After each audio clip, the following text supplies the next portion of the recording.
go ahead and get started and call the meeting to order. Roll call, Lisa Jones, Present. Eric Lugers, Present. Sean Taylor. Here. Lee Hodgen. Here. I am here. We do have a quorum. So the first item is approval of minutes from the April 21st, 2026 meeting. Do we have a motion for approval? Move to approve. Second. We have a first and a second. All those in favor, please signify by saying aye. Aye. Anyone opposed? So they are approved. Moving on to old business, KC 2026-10 G&H wire.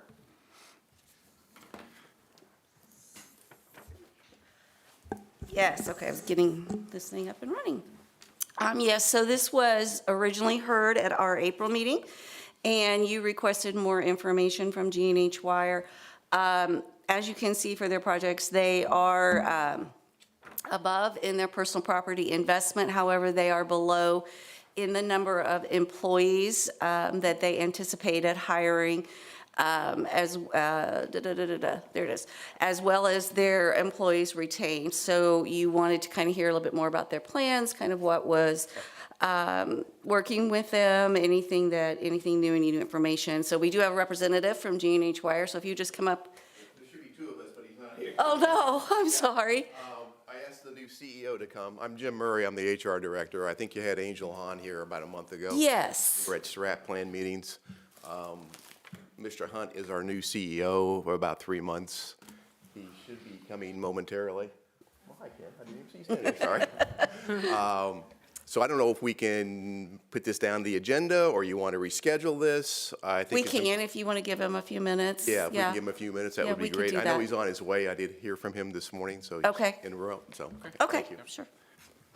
That is fine. We will move that down a little bit, and we'll go to new business, the EDC fee grant applications, and the first one is the Public Arts Commission. Yes, so we do have, we ended up with 4 applications for the EDC fee grants. So our representatives are here. We will start with Public Art Advisory Commission. Krista, can you text George? Ken, let me get this, pulled up for you.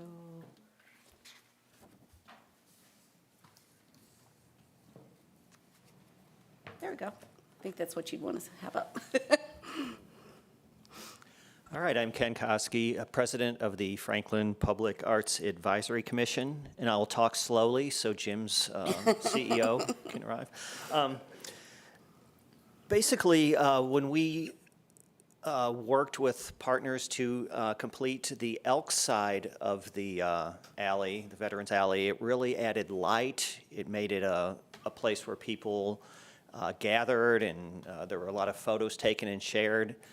And the plan all along was once the Lugers side was completed that we would put something there. And the timing is great because this is the 250th anniversary of our nation.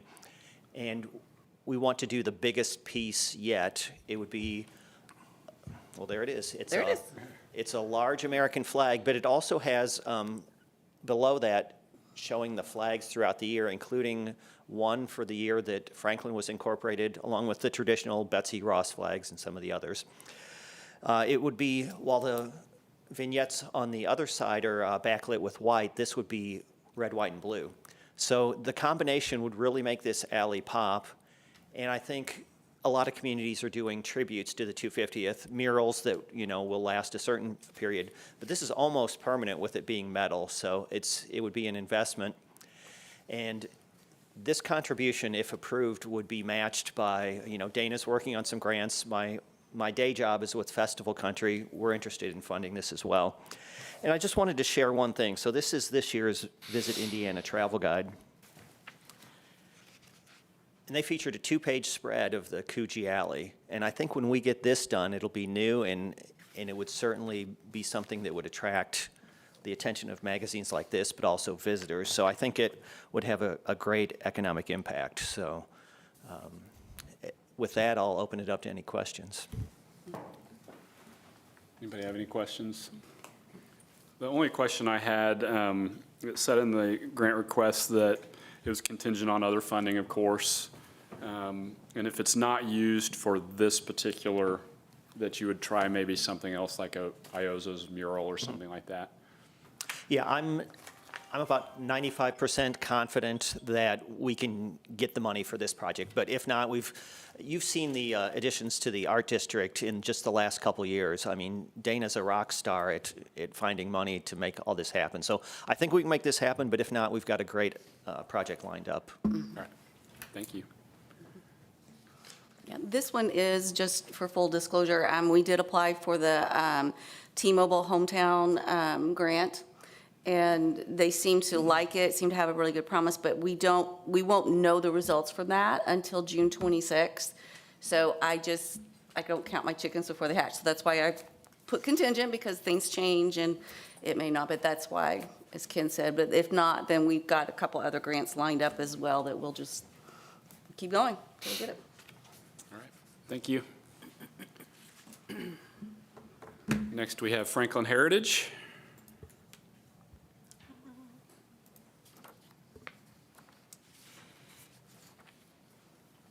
Hello, nice to see you all. I'm George Chimples. I'm the Director of Development and Film for Franklin Heritage. Last year, you may recall, we had asked for funding from the EDC to put on a live event series that was going to be 8 shows from January through April. That's now concluded. And so we were able to put on a children's event, a comedy show, and 6 live music performances. The purpose of that was to bring people to downtown Franklin to stimulate economic business when there was on off nights when there might not be events occurring downtown. And it was also to kind of get our reps in for doing more live event programming. The Art Craft was originally built as a vaudeville house. It was built for live performance and theater and music and movies. Under FHI, it's been mostly movies for the past 20 years or so. But we've recently been doing more and more live event, mixed use kinds of programming, both on our own, but also in conjunction with the Wild Geese Bookshop and the Johnson County Public Library with their author event series, which are very popular. And so as we've been doing the live event series, one of the things that's become clear is while we put on movies well and we do our live events well, the sound and lighting is not adequate for the kinds of events that we want to bring in. And so that leads us to having to rent sound and lighting equipment so we can properly light the artists. Or sometimes in the case of some of our book events, we don't have, they're just not well lit. If they're not able to present on the stage, if they're presenting down in front or somewhere else, they're just not set up well. So we are asking for $25,000 to purchase some upgraded sound and lighting that are specifically geared for these live events, which will be installed at the Art Craft. These would be, I believe, movable installations, so they wouldn't be in place when we're showing movies. We could move them back and forth, and we wouldn't have to rent that kind of equipment. It would be in place, and we'd be able to provide artists with better information for what kind of lighting and sound we have, and it would allow us to produce more of these events, and the events that we do now, we produce them better. So, are there any questions? Looks like you will need to do some fundraising as well. Yeah, so the amount we're asking for won't cover the entire cost of it. So if we weren't able to get funding from the EDC, we would continue to pursue this. It would just take us longer. But even with the EDC funding, we will still do a fundraising campaign. But with our fundraising history, generally speaking, these kinds of physical, tangible upgrades and renovations are probably the easiest thing we can fundraise for. So I think we'd be able to run a pretty good campaign through the summer. And the rental cost that you had was, I think it said $8,000 for the past year. That's pretty significant. So Yeah. I think this would be, just talking out loud here, saving them a lot of money in the long run. Yeah. So any other? Yep, makes sense. Okay, thank you. All right, thank you very much. And next we have the Franklin Chamber of Commerce. Ms. Rosie, pull your, Good morning, Rosie Chambers, Franklin Chamber of Commerce. We have, you may have noticed a little construction that we've got going on 31. It's been quite a challenge. The Franklin Chamber wants to help create awareness of resources and the timeline. So we've developed a Support 31 campaign, and it's in two parts. The first part is getting information to our businesses. Over 150 businesses are impacted directly by this construction. And we've, just using Placer AI data, we've noted that traffic is significantly down, about 100,000 vehicles from year to year. From last March and April to this March and April, we're about 100,000 vehicles down, which is a little bit over 6%. We hear from our businesses that they're down approximately 10%. Several of our businesses have noted that. So the first part that we would do is, and we've already kind of started a little bit on that. We've done some things. We've got some resources at the chamber that we can kind of tag on to. The chamber has put aside $5,000 of our own in our budget to do it. I've also secured some generous donations of $1,000 each from Duke and from the Community Foundation to help us get started by printing brochures. We have a dedicated page on our website. We've been in a few publications, so we've already got it started. We just need to enhance this information. Of course, NDOT has quite a bit of information on their website as well. This is supplemental information, just made it a little bit easier to understand and maybe in one location so they can find exactly what's happening in Franklin and not just the southeastern corridor of Indiana. So that's phase one, is getting that information out there. Phase two is marketing for these businesses, to remind people to brave the barrels, that these stores are here, these restaurants are here, these service organizations, banks are here. We want to make sure they're still in business when it's done. So we've got kind of a robust social media campaign with some giveaways and different things like that to kind of help drive traffic to the 31 corridor, specifically phase 3 this year, and then we'll move up the chain to phases 4, 5, and 6. Okay, any questions? Hey, Rosie, a big chunk of this is the tote bags and the gift cards. Do you want to just explain how those are going to be used? What we thought we'd do is to attract the people, the tote bags and the gift cards will be part of a social media campaign to drive people to these places. One of them will be just everybody come that day. We'll have these elevated tote bags. We wanted it to be not just your typical tote bags. These are a little bit nicer. I think people will really want to secure one. We're going to purchase gift cards from local businesses impacted in that phase 3. So we will purchase them directly if we receive the funds and put them in the gift card or in the bags. So we'll do monthly drawings with that. It'll be like Find Barry, or Barry is our mascot in case you are not aware of Barry. So Find Barry, and you have to go to the store, take a picture, and promote 31 that way. Those people will be getting a bag with $250 of gift cards in there. We're also doing a separate giveaway where we'll give away 100 gift bags that have tote bags that have gift cards in them. We just think that's going to create more awareness. It's going to be, we hope, a sought-after gift, and we hope that the social media campaign will do well. So you've got not only your social media that's going to be broadcasting this, but then you've got everybody else that you entice to come to those locations, broadcasting what's going on, so. Absolutely. Could see that. And some of the tote bag giveaways we hope to do and maybe bring Festival Country on that. Their social media is huge, and so definitely get all of our partners together. So 31 businesses, we know that if traffic is down on 31, that we know that spreads throughout the community too. So we want to make sure that we're keeping Franklin as strong as we possibly can. Okay, thank you, Rosie. Thank you. All right, we're going to move back now and go to G&H Wire and have them come up for case C 2026-10, compliance report.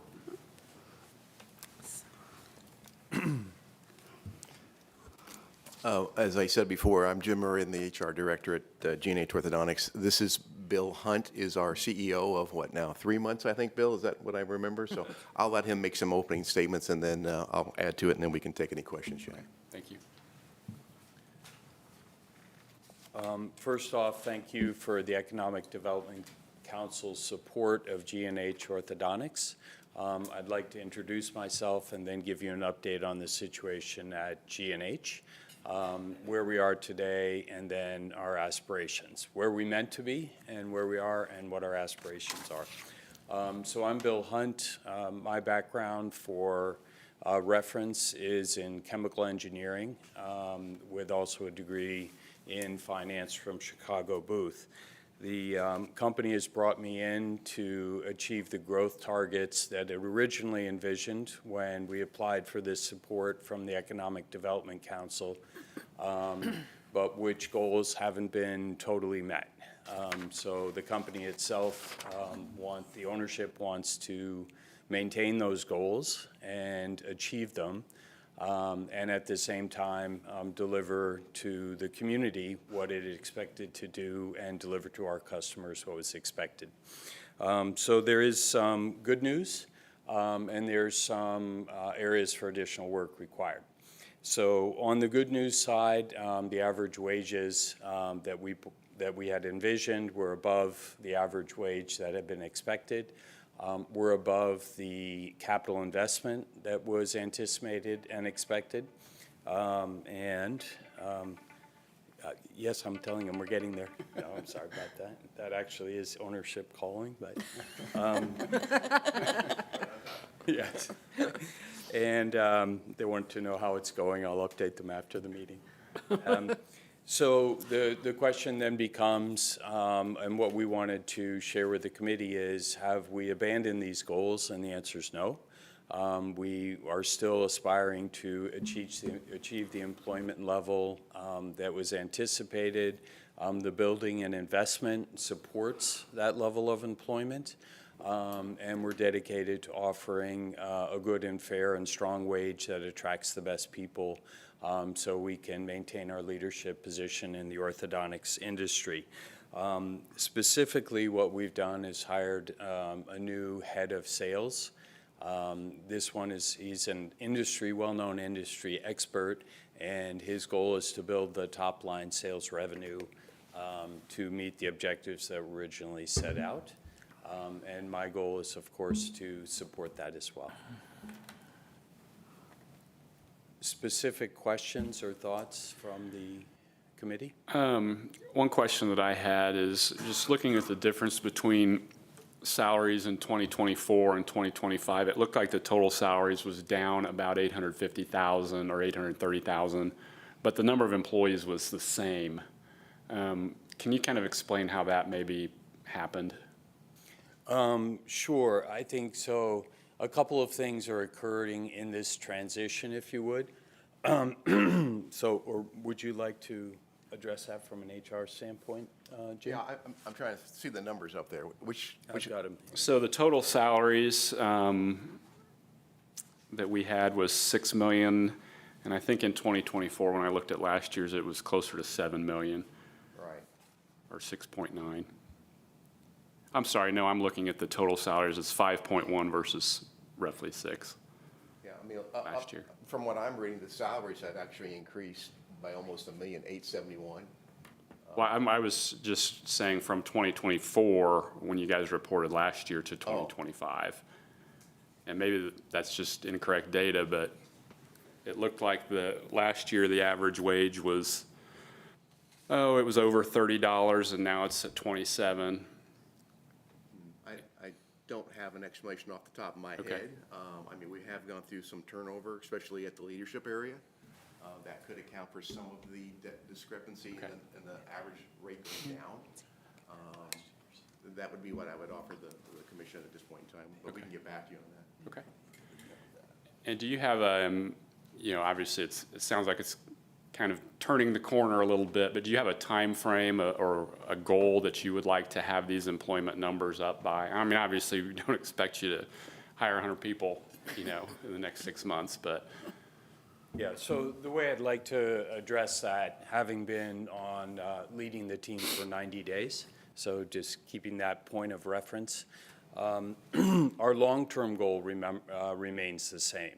But short-term and when exactly that will trigger depends on a couple of things. The one thing that we wanted to also point out is that Jim, as the head of HR, and I as the CEO, there's been a move to what I call remote work. So you get employment, but they're not here in Indiana. And that's been a trend, I think, that started with COVID and then went forward. But we are a manufacturing company, and it's my personal belief that manufacturing is a team sport, and so the employees need to be here in Indiana, specifically Franklin, or as close as possible to this location. So we've actually pressured some of we've had some people on contract who've said, I will move to the area in this period of time, and they have not. So we've notified them, and we're looking to recruit more here locally. So I actually have my business cards, which we'll leave up here, and we are having some difficulty recruiting. So we're looking for people in the quality area. We're looking for people in the mechanical, maintenance, and machine operating type area.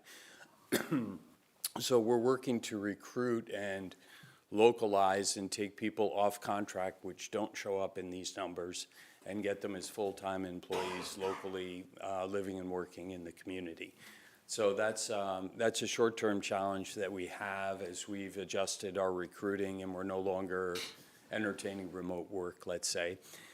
We also have a couple of outlying factors, let's say. So for example, myself personally, I'm actually not included in the numbers yet. I'm currently a Michigan resident and am undergoing an adoption of my wife and I are adopting an 11-year-old African-American girl from Michigan. So I have to remain a resident of Michigan until that's complete. I got notified yesterday, that's complete. So that's exciting, but now I can become part of the local payroll and be included in the numbers here. And top executives sway the numbers from a cost standpoint, right? Which is good and bad. Good from my perspective as an employee, not so great as the CEO. We'd like those numbers to be more efficient, but in any case, that's our situation. Do I expect the numbers to build over the year with the new focus on sales and the new recruiting that we're doing on sales? I would say yes. But I can't quantify that number for you with any credibility this early in the game. Sure. Yeah, and I would only add that our private equity owner is very supportive of us going out and looking for acquisition. So maybe the quickest way to get to that 250 is for us to find a partner to acquire, and then obviously transfer all that support staff here.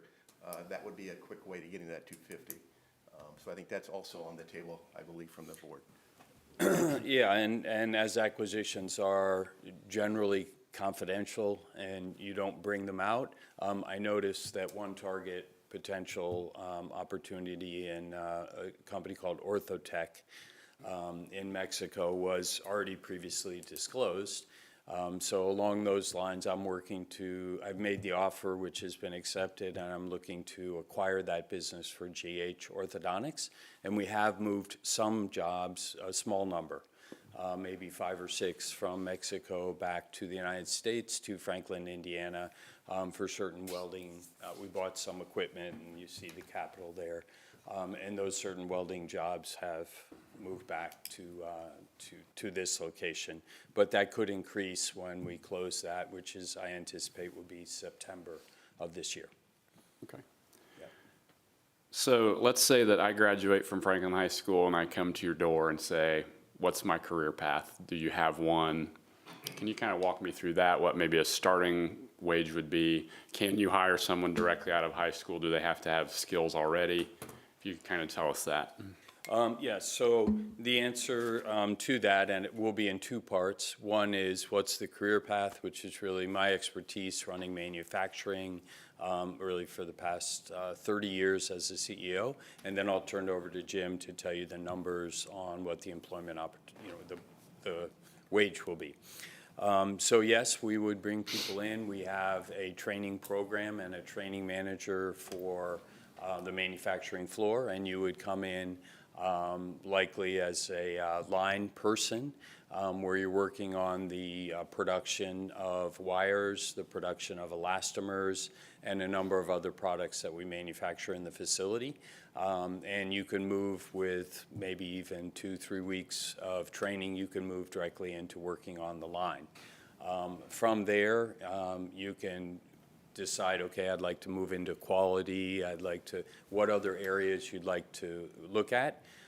So we have a formal training edict that I've put out, which is that every employee will have at least 3 days of full-time, full-paid training every year. And it can be in the area that you and your direct manager agree. Plus, we have our regular training programs as far as just teaching you how to do specific work. So we're looking for both high school graduates as well as college graduates in the more technical areas of, for example, quality and regulatory. And we're looking to bring those people in and then, I'd say, train them up for career progression going up. So as far as what the starting wage currently is that we're paying and how that works, I'll turn it over to HR. And I would just add that we are very strong on internal promotions. So any opening that we have, we post, and we look for folks to be able to grow in their career. So that's our first option, is to make sure we take care of our own folks. As far as on the floor, average range would go anywhere from 16 to 19, and these are semi-skilled jobs. We will train them, we will cross-train them once they get in. The more skill sets they have, the higher their wage goes up. And then we give them merit reviews and raises every year in December, so indicated by the payroll number. From a technical standpoint, college standpoint, we always encourage folks to come and apply. We're specifically looking for more technical jobs, probably regulatory, quality engineers, engineers on the floor. If we have those folks and they're right out of school, we're happy to consider them. And they would probably start anywhere between the $60,000, $65,000 range, depending on the actual job. But here again, there are avenues to be promoted and to advance within G&H, all the way up into leadership, into the executive team as well. So, does that answer the question? Yes, Okay. thank you. But out of high school, it's more on the maybe $18 an hour range. Gotcha. And then moving up. And for example, then, of course, like most managers, I eat lunch with the team and ask, employees, how are you doing? What are you looking to do? And one of the employees who's working on the line, who joined us on the line, has studied and got an accounting degree. So she's interviewing with Jim's team in HR to move over to our accounting team, which could move that salary from that, say, $25,000, $26,000 a year up to $36,000, up to $65,000 if you become a finance manager type of progression, which is pretty good, I think.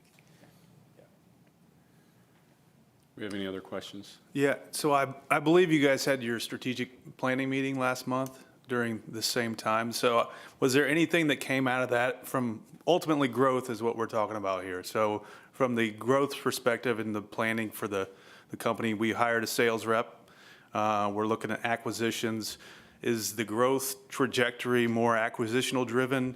Is it finding new clients for products already being produced? Is it creating new production lines? What kind of breakdown are we looking at for growth achievement? Okay, so first of all, we did have that meeting, which was 2 weeks ago, so it is a small town, I guess. I think Angel volunteered that one. Oh, okay. Yeah. So that went very well, and as part of that format meeting, rather than using the top 6 or 8 managers, which has been the idea in the past, which I observed, that doesn't do it, because 6 or 8 people can't grow a business by 20, 30, 40, $50 million. So we included the top 45. And then I challenged the team to the numbers, which are the numbers in here, and said, this is what ownership would like to achieve. This is what we've committed to the city of Franklin. And I challenge you to tell me how to create this strategy over this week time period of how we're going to get there. And we did accomplish that with 44 out of the 45 employees saying that we can do it. So that's exciting, and the numbers that we're planning on the, say, a 36-month time frame do include doubling the size of the business. So that's a growth of a substantial growth over $30 million, so a year annual sales.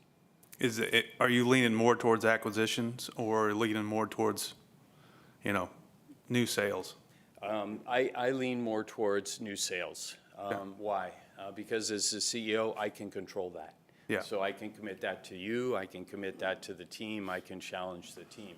An acquisition requires board approval.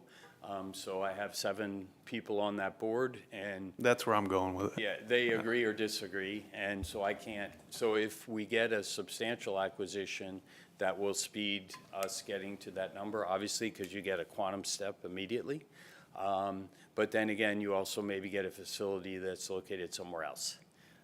So it doesn't necessarily exactly mean all the jobs come directly Correct. here. So I like the idea of just build it yourself, take control of your own future, and drive it with your team here in Franklin. And I have found a number of highly capable people locally. The board challenged me, how are you going to get a really great IT guy in Franklin, Indiana? And I did. And we got a terrific guy named Andrew who's lived here his whole life but worked all around the country.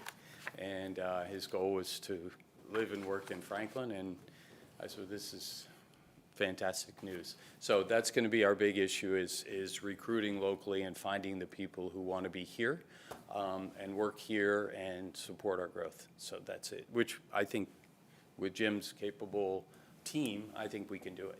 So. Do you have any other questions? Gentlemen, a very excellent report, excellent. Appreciate it. Thank you, just as a comment, because I am new in the community and happy to be here, and soon with a growing family. I was just going to leave a set of cards here because we are looking to get connected to people who want to work. We would like to, we're trying to work with Franklin University here on, do they have people who want to come work with us? Can we do intern programs? And so we really need to gear up this employment development and developing the jobs here locally. So it's not so easy as posting it on Indeed.com and people show up. It doesn't work. So that's we're making a concerted effort. And I want to just thank again this Economic Development Commission for their support of the development of the businesses in the community, specifically G&H Orthodontics. And thank you for this time this morning to hear our report. Thank you. Thank you for coming in. Do we have any thoughts on compliance? I would say in light of a new CEO coming on board, just finishing strategic partnership or strategic planning with a 36-month plan to meet these figures, I would say I'd move to approve KC 2026-10 in compliance with an eye on this next year again. So we'll see if the plan's working. Okay, we have a motion. Do we have a second? Second.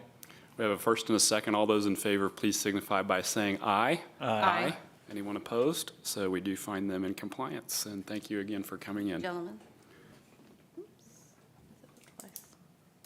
Congratulations on your adoption. Yes. That's exciting. Okay, and we will move back to the grant applications for the Discover Downtown Franklin application. I had this whole plan to hit those guys up for sponsorship right before they left, but Rosie, we'll have to get them later, Rosie, so we can help get the word out. Hi, guys. Thank you for having us. I'd like to say thanks to all of our other organizations. This is always such a nice process, which in a lot of other communities I think could be very contentious. and we all meet together, and I think we actually work out some of the bugs in our presentations, and it's just a great community to be a part of. So last year, Discover Downtown Franklin got the lion's share of the EDC funding. I think we made some really smart moves with the funding and hopefully got a really good bang for the buck from it. And this year, we tried to identify what are the strongest points from last year's money that we spent, and you're still gonna see great things happening with last year's money. But in my opinion, the biggest bang for the buck out of all the EDC funds we used is the billboard that's on I-65 right before the Franklin exit when you're coming from the north. So according to NDOT, there's 6.4 million vehicles a year that see that. Now, if you do research on billboard numbers and like how many people does that actually bring off, there's no real scientific research, but most people will say like 0.2% to 1% will come off. So if you're looking at up to 1% of $6.5 million, that is an extremely good cost ratio of getting people to come into your city and spending money. So we're asking for a $20,000 project to continue supporting Franklin Economic Heart 2.0. In some ways, our presentation does complement the chambers, even though we're focused on the downtown. A lot of those folks we've noticed from our Placer data are spending money downtown and then going to Meyer, for example. We're also looking at continuing a small portion of our radio and social media advertising. A recent example of some social media advertising we did with EDC funds was for our Spring Vintage and Handmade Festival, which brought up to 7,000 people downtown, and we had many, many businesses say they had their best day ever. And a big part of that is the foot traffic that this event brought downtown. And then the last portion of this would be for pedestrian signage. So we did a test pedestrian sign, if you remember, right out in front of where Kick It is located, and it was perfect for a year. And we're like, okay, great, these are so durable, and they are durable, but we also had a major winter storm, and some of those got torn up. So we have a very small amount of money asking here for those. They just help when visitors come to realize that there's a lot of shops that aren't just on Jefferson Street. There's a lot of places to stay in town longer and spend your money more often. So in summary, we're asking for $20,000 to Discover Downtown Franklin to continue the permanent billboard, which promotes the 75 shops in each downtown, $3,500 for radio and social media advertising, and that's for events that are DDF and non. We have most of our radio advertising actually just focuses on our downtown as a destination as a whole, not like Strawberries in the Square. It's mostly about how we have so many restaurants and shops here. Social media, and then $1,500 for pedestrian signage. Okay, do we have any questions? I have a question on last year's grant. Yes, sir. We got our closeout statement just this past Friday, and it looks like about $20,000 of that grant was just spent in the last week. Can you comment on that? Yeah, so part of that is just catching up with everything. We have been so busy with these events coming up, so a lot of that is just catching up on bills, basically. So all of that is spent smartly. I think it's going to benefit us for a long time, not just from last year, but it will benefit us for the coming years. So the only thing that's really not in motion yet is the Galbraith photography, and we're just waiting for Salvage Sisters to get their business facade done. And also, we've been waiting for the trees and things to look nicer. So we have a $5,000 contract with them. That's one of the reasons that was.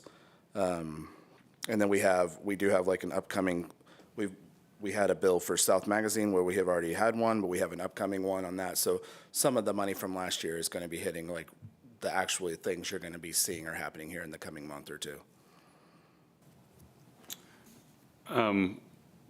One of the things we look at too is spending the money within 180 days of the grant. Okay. And can you comment on if this money is granted, would that be able to happen? Yeah, so this year is much simpler on our end as far as that. So we will have this spent, we could have this spent within a month. So the only thing that might be a little bit more out is just some of the social media and radio ads, but the billboard and the everything else, we should be able to handle that no problem. I apologize, I didn't realize that last year. So in my grant, I put out the date until like the end of this month. So I just assumed we had that full time until then. So that's on me, but that should not be an issue moving forward. And another thing we often look at is not continually funding the same project. Sure, yes. Can you comment on how this project may be different? Well, so I've been involved in this for several years, and I've heard that before from this commission, so I thought about that. But, so this is semi in response to the US 31 project. I don't see this being an ask again in the future, especially for the pedestrian signage. I just think that the virtue of this billboard is helping us so much. So we don't plan on bringing this back to you again this way, but this was just a smaller toned down version of what we had before to continue success. Anybody have any questions? Yeah, I mean, the bulk of it's the billboard. Yeah. Can you talk about the customability of the billboard as far as the graphics? I mean, Yep. can we tailor it towards US 31? Or, I know you guys are downtown focused, but is there a way to add more to? Yeah, so we can change the billboard virtually as many times as we want. It's either $1,500 or $1,700 for the printing. Now, we've been working with JR Promotions, who have been great to work with. Most of you probably know that they're owned by the Sprague family, who owns a hotel out here and many other ventures. They're giving us a substantial discount on that. And when I talked with Ken was impressed with our pricing on that. Because if we bring more people to Franklin, more people are going to stay in their hotels, and they have a vested interest in that. But we could change it out, I mean, as often as we can afford to. So it could be changed. But I do think, just from the data we've seen, that people that come to 31 or downtown typically spend money at both places. So I think what's good for one helps both. Yeah, get them here. Any other questions?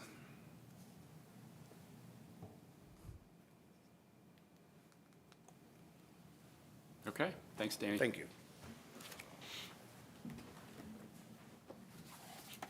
So now would like to discuss the grants. Any thoughts that anyone has? I am going to take these grants separately for approval. Does anyone have any thoughts on one or all of them?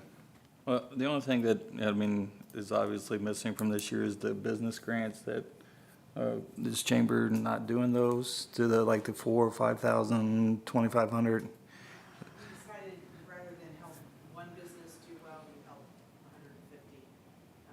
So we decided not to do that this year. And this grant is for the chamber itself, correct? Not the Chamber Foundation?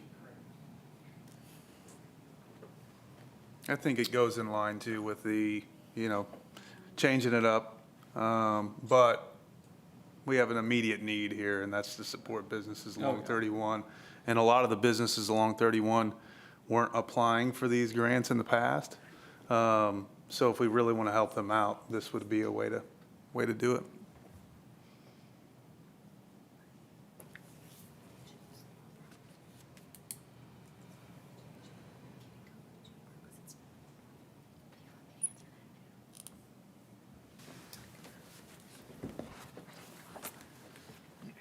We're undertaking a technical question right, Technical question, yeah. internally to- up here. Yeah. The Chamber Foundation is a 501c3. The chamber itself is a 501c6.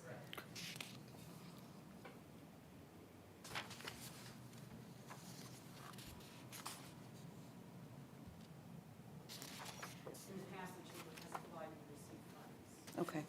Okay, as a C6. Okay, I just wanted to make sure, because it's been coming through as the foundation, and just want to make sure, that's all.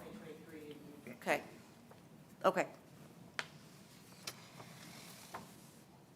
Applicants must be exempt from income taxes under 501c3 of the IRC or be a government entity. If an organization has not been recognized as tax exempt, it may be considered for a grant if it has a fiscal agent relationship with a 501c3 nonprofit, which the chamber has Which its the chamber has. foundation. So I think technically it needs to go to the foundation, and the foundation can transfer it back to the chamber. Yeah. We just need it. Okay, so we would need it to go to the foundation itself. And Yeah. do we require then a new application from the foundation? Or can we waive that? I think it's Light okay, of given that it information. is the chamber's foundation and kind of a minor detail. Okay. Pass through. Okay. I still think that members of the chamber board should abstain from the vote on that one. Okay.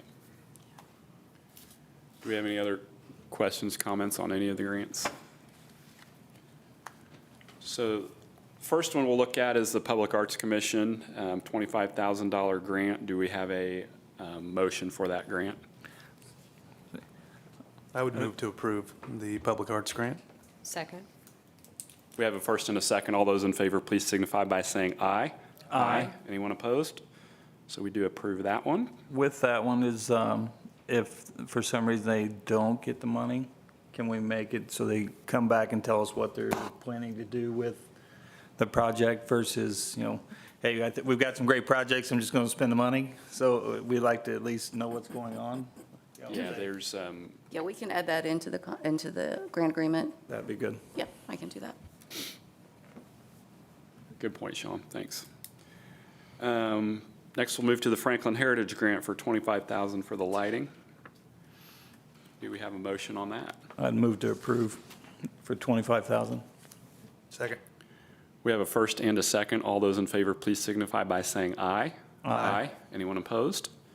So we do approve that one. And next, we'll do the Chamber of Commerce, but this will be the Chamber of Commerce Foundation for $38,262.